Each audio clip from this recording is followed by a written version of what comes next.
So, what would happen if real love and artificial intelligence had a baby? This is a wrangle of all the things lots of you had to say about AI not being the best life coach. So, I curated some perspectives: the gloom and the glory, the aversion and the hope, and like hope with a capital hope. This was inspired by a post I put out called AI is Not Your Best Life Coach, which had a lot of cheers and a few jeers. Most people were really grateful that we were putting a voice to the concerns. Some people just totally miss the whole point. Those are the people that seem to be really invested in creating AI bots to coach their people. Just some of those.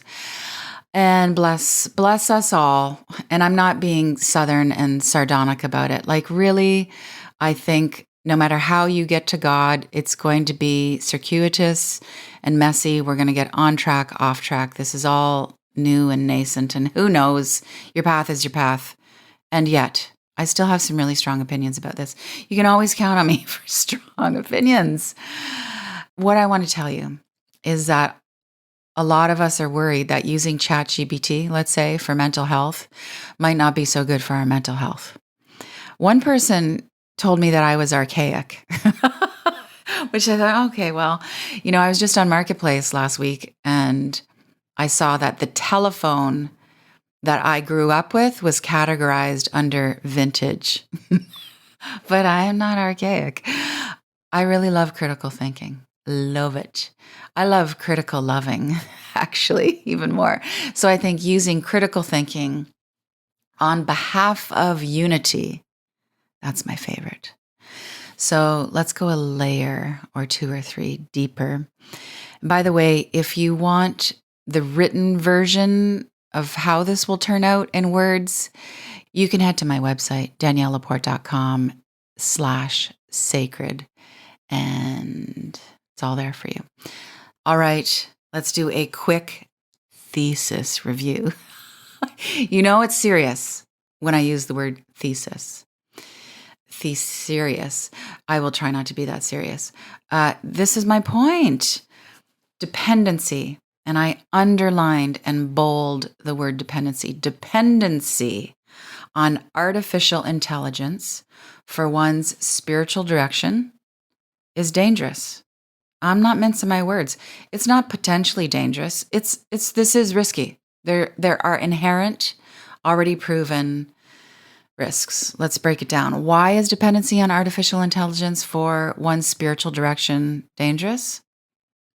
Because artificial intelligence is often, not always, but often conditioned to act reflexively, fawningly.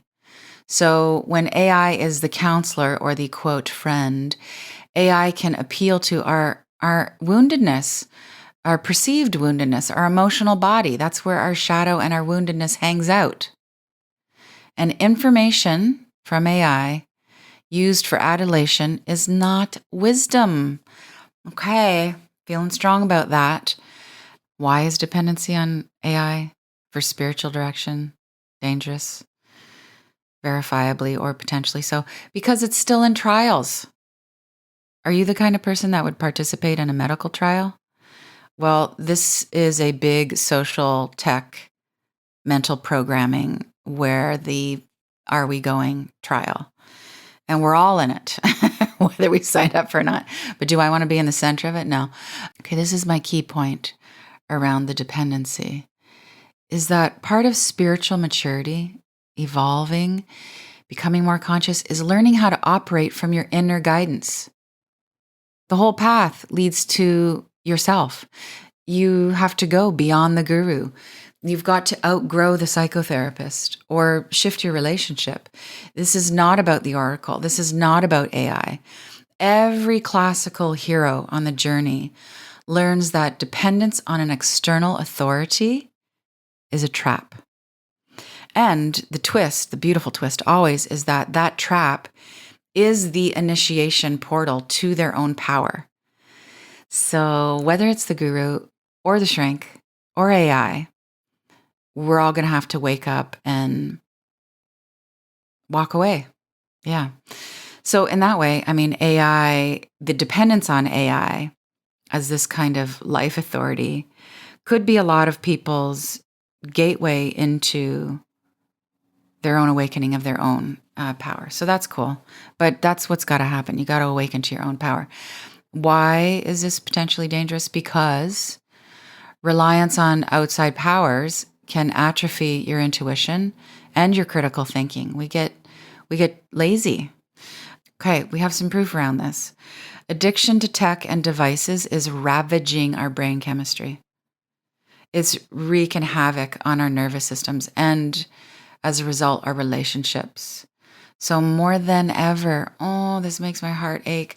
More than ever, we need human connection.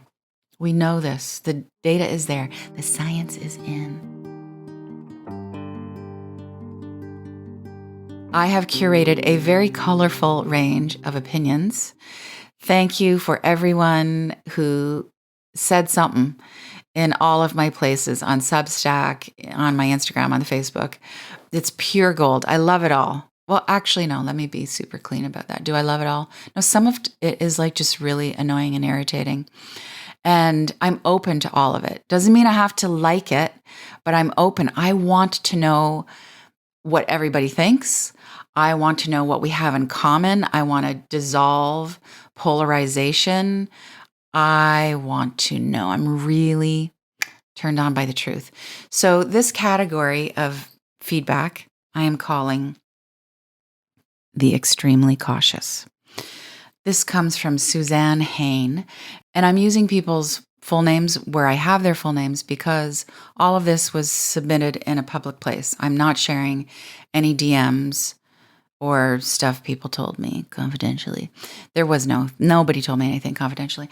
Okay, Suzanne says, I have loved experimenting with AI, but in the long run, I think it makes us doubt ourselves. It's the ultimate yes, queen. Everything is a good idea. Only not everything is a good idea. AI lacks discernment and deep human understanding. People will rely on it as a life or business coach, therapist, or friend, but in the long run, it will only lead them astray, more confused and dependent on something outside of themselves than ever. And creatives who use it will lose their distinctive edge and voice. I agree with all of this. People might think that AI helps them get ahead, but in 5 years, when everyone sounds even more alike than they already do, side note, just look at how we all dress the same. The ones who've remained in touch with their jagged, authentic rawness are those who will stand out. Convenience has a price, and in this case, the cost is your soul. All right. Suzanne has spoken. All right, here's a sharing of some really fascinating research from Ivy Chan Wellness. Ivy, I creeped on your feed. I really love what you're up to. She says, researchers at Rice University identified billions of bots constantly generating synthetic content online, which other AI systems then use for learning. This is the dark side of crowdsourcing. Ivy goes on to say, as artificial content becomes an increasingly large portion of all online material, the large language models powering generative AI consume an increasingly inorganic, quote, diet. This means that each new AI output becomes slightly more distorted. There's a name for this phenomenon. The phenomenon is called autophagia. Did I pronounce that right? Autophagia, or a self-consuming loop. Ew. Should we really entrust our personal development and life choices to such systems? Well, that's what I am wondering myself, Ivy. Marambo, who's actually Miriam, a dear friend, AI seems dangerous and like it can really feed grandiosity and narcissism. And then finally, in the category of the extremely cautious, which I guess is where I fall. I don't guess. That is where I fall. This is from sacred.wisdom.wellness. I see some people acting like AI is their savior. And I can't help but wonder if it's all part of a grand plan to get people to trust and depend on it, and then start using it to brainwash people if they're not already doing that. Huh. I might have had the same thought. Okay, next category I am calling hook, line, and thinkers. This is from Kendra Hilty. I haven't ever felt more connected to my authentic intelligence and myself than when using AI. It's a piece of technology I use to form prayers to God, deepen my intuition, and walk away from dynamics that dulled my shine. Tools are neutral. Intention is everything. I do agree. Intention is everything. Okay, from Monet Glowy. It is literally the best thing that has helped me through some tough spots. It's time to integrate with tech rather than separate. I still work with humans, but when it's complex or a crisis, it's a beautiful tool. Okay. And then Anonymous, because I couldn't find the name, I lost it while I was calling all of this together, says, I have had incredibly insightful discussions with ChatGPT that were able to illuminate blind spots for me with shocking yet heartwarming accuracy. I have friends who've been through years of therapy only to find the missing pieces through lengthy discussions with ChatGPT. All right. Okay. Let's pause. I would like to respond to some good points and some baiter debaters. So this point from Starla. Where is the actual intelligence in making assumptions without firsthand experience? Now, what Starla is referring to is my, well, actually not a confession because I'm not hiding it. I have never turned to any artificial intelligence to ask for life advice. Probably never will.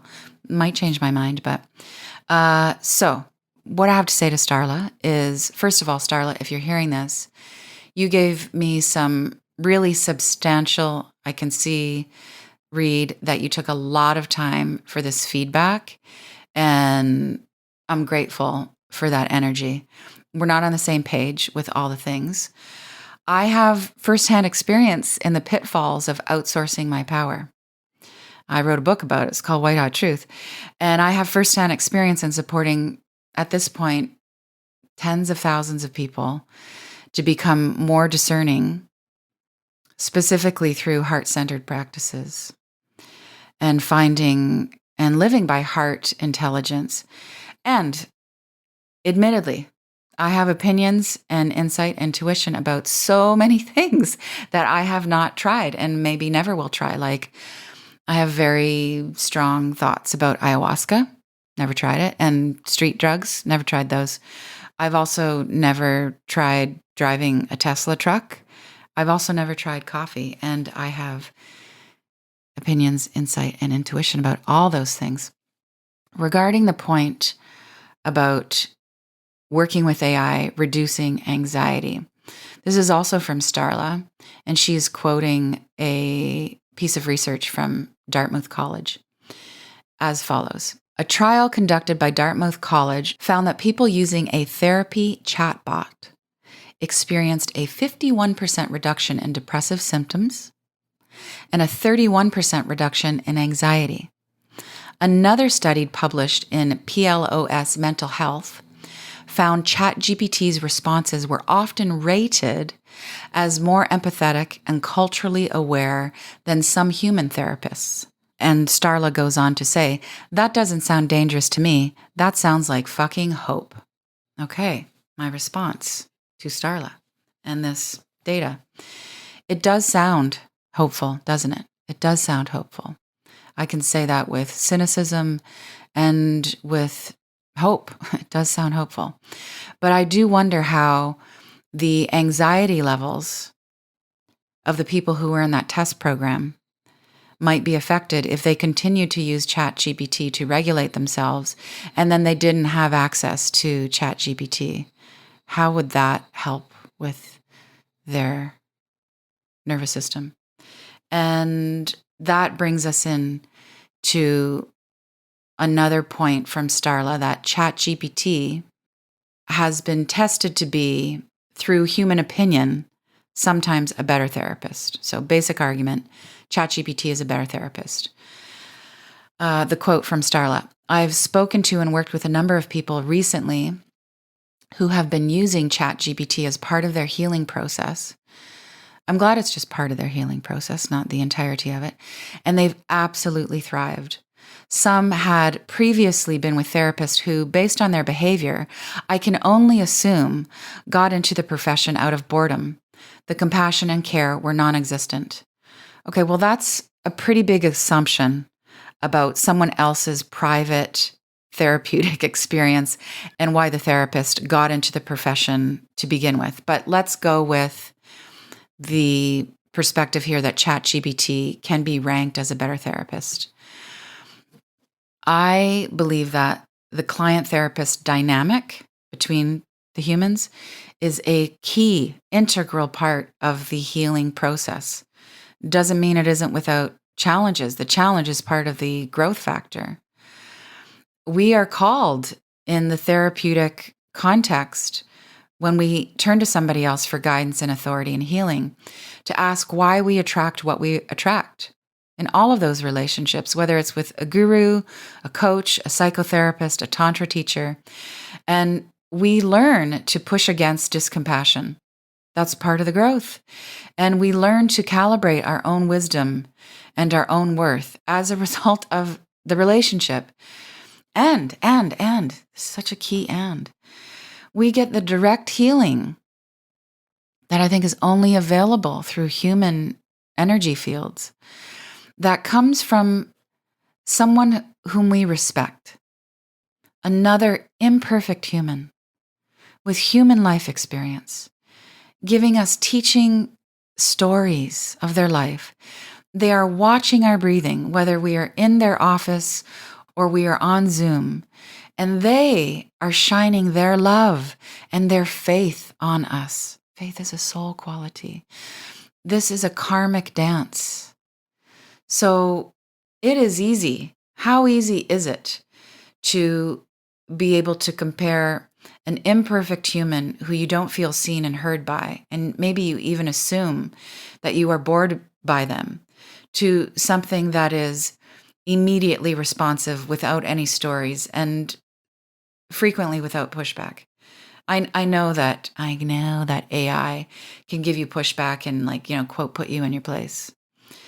I would say the most difficult but galvanizing and growthful experiences I've had with therapists, and I have had thousands of hours of therapy with multiple methodologies and protocols. And on one end, I worked with a whole set of female therapists, and they were, to me, cold bitches. And that was part of me learning what projection was, and me wrangling with them, and me pushing against them, and me quitting on them was part of my growth. And on the other end,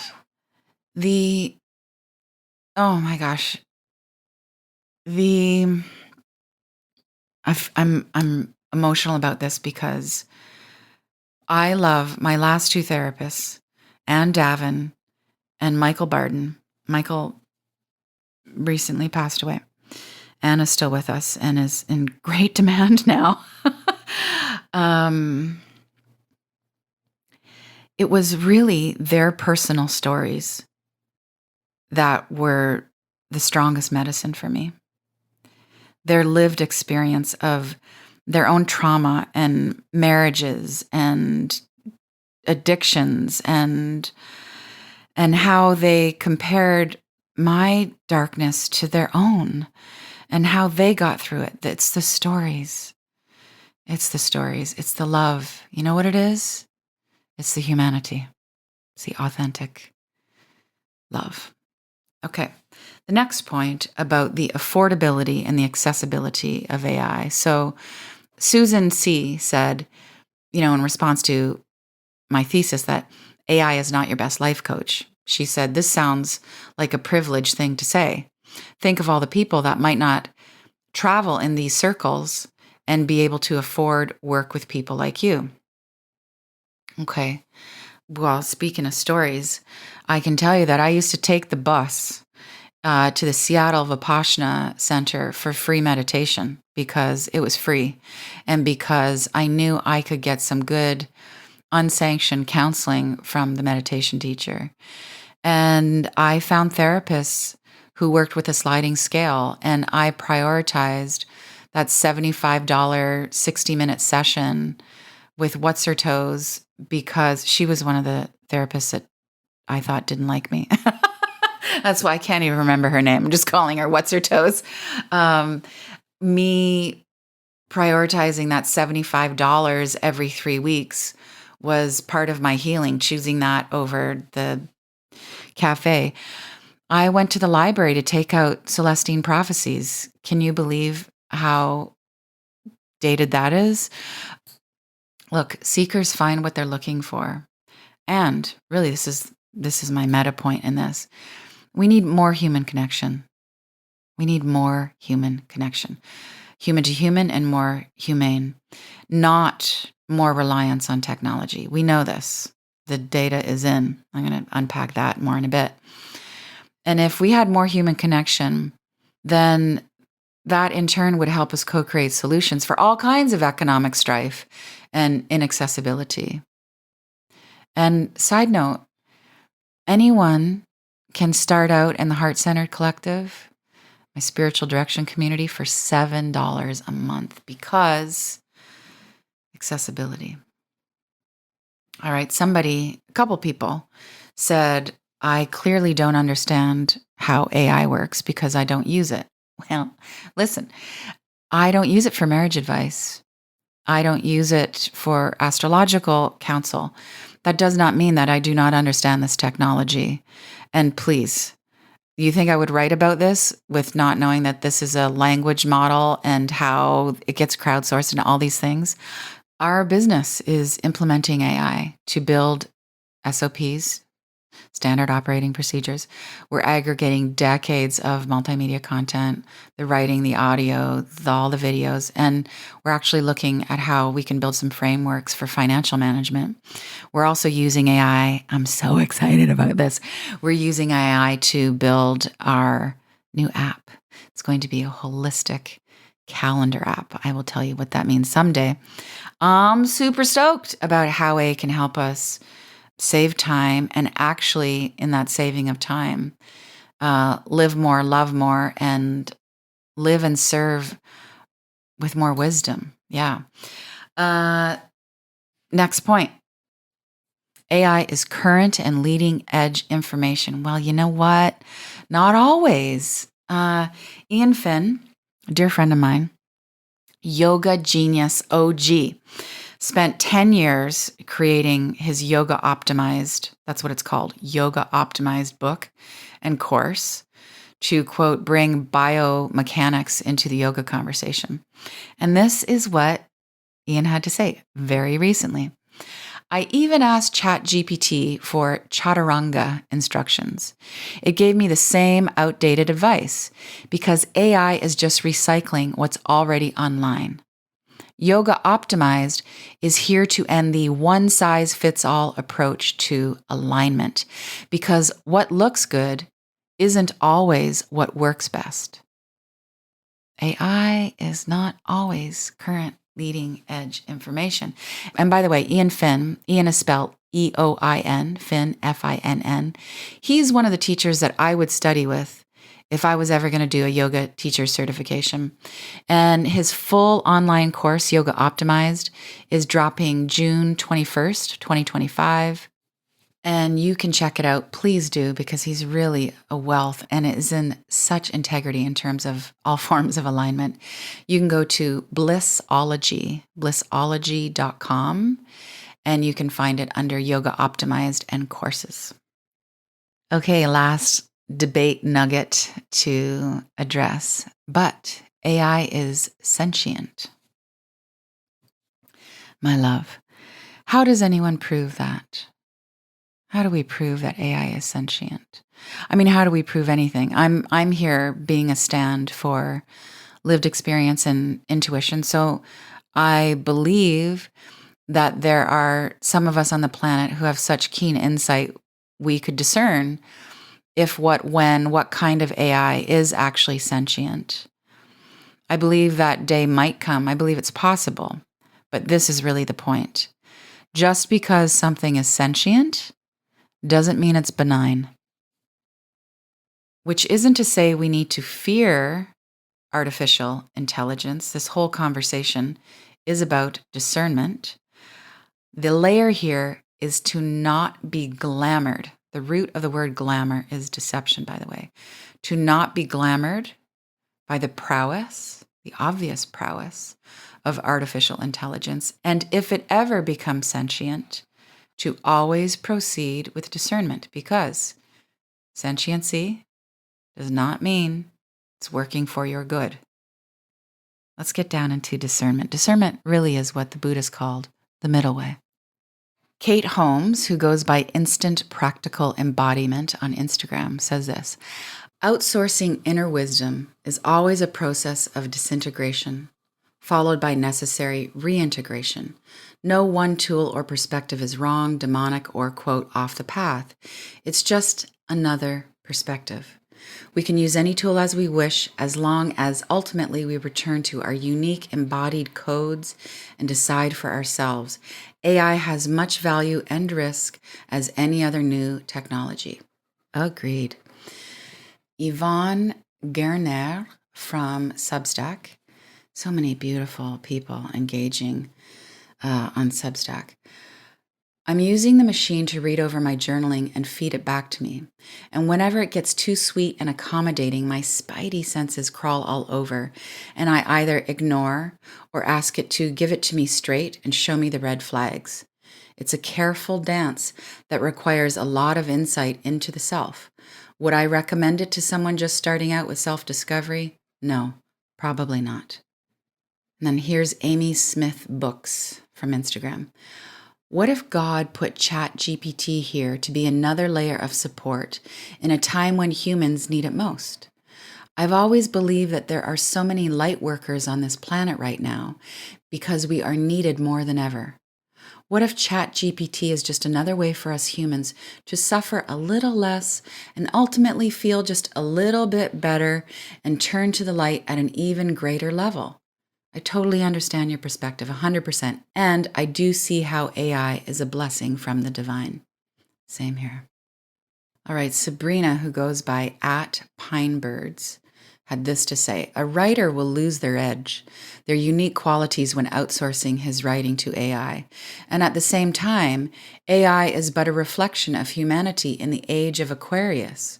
So I feel like both excluding AI entirely and letting AI become our primary brain and guru can be very detrimental, as often it is the healthy middle way, the golden path that we are invited to explore and make ours. So poetic. All right, and then 2 more comments. This is from Michelle Giovanni. Michelle, so nice to see you showing up in this space. The same can be said for using ghostwriters as authors. I love ChatGPT, but it will never replace the real, authentic life coaches that do the real work, inner work, the coaches that take themselves on and do the deep work. ChatGPT can take over content creation and marketing, but it's always the energetics that supersede all of it. It's still being led by the same coaches who either do real work and actually care deeply about their people, or the same coaches who are great marketers and actors that are just in it for their own personal significance and material gains. The digital age of information technology will highlight soon who are the real ones doing the real work of real growth and true embodiment. AI can't save us. Oh, so much wisdom shared. This comes from Trey B., who left this beautiful Carlos Castaneda quote on my Substack. Trey said, reminds me of Carlos Castaneda. Does the path have a heart? When I ask myself this, it's always very clear. And isn't that it? Does the path have a heart?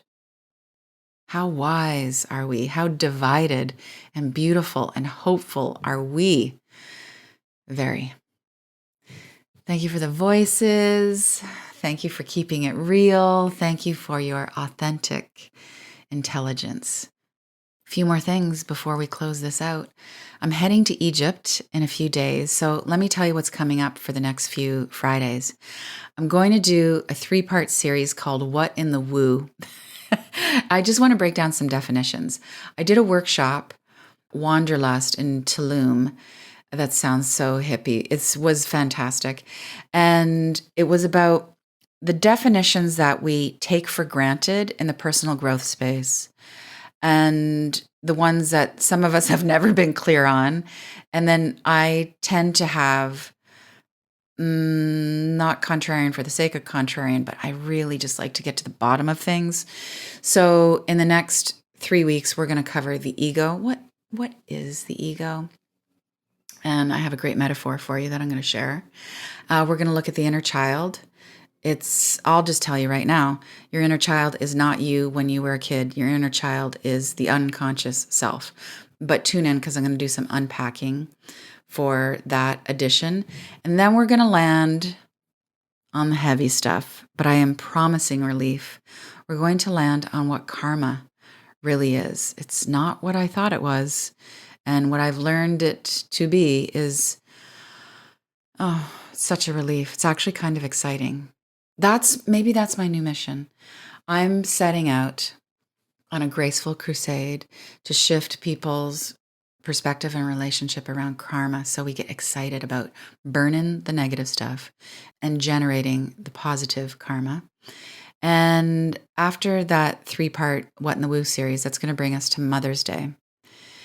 And I'm going to talk about all of the counterculture preaching that I beautifully and sometimes obnoxiously gave to my child, who very recently just ripped my heart out by leaving the nest and moving across the country. I'm going to talk about that down the road. I'm still processing that. It really got me. But he turned out great, like really great. So please tune in for that. And then just a PS, professional, personal PS. I'm feeling some Phoenix vibes these days, and I am loving big speaking gigs yet again. It was really my thing for a while, and then the world fell apart, and then I got really sick with mold poisoning, which I will tell you all about someday. I know I keep promising that. I will, because I finally beat it.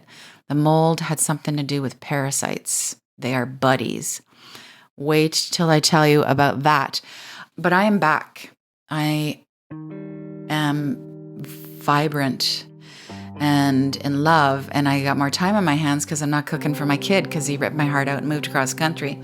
So I'm back on stage, and I want to be with people who are up to good, big work in the world. The wellness events, the women-centric, really just the conscious-centric, growth-oriented, conscious entrepreneurship, keeping it healthy, keeping it real, glam stuff, simple stuff, conferences, symposiums, stages. I will also zoom in if that's what can happen. I am booking into the fall in 2026. You can reach out to me at media@daniellelaporte.com, media@daniellelaporte.com, and let me know the vision for your event, and I may be packing my heels. Again, thank you for your wisdom, your beauty, your hope. And just remember, wherever you are, any time of day, just breathe into your heart. And I will be here for you pretty much every Friday. With love, Danielle.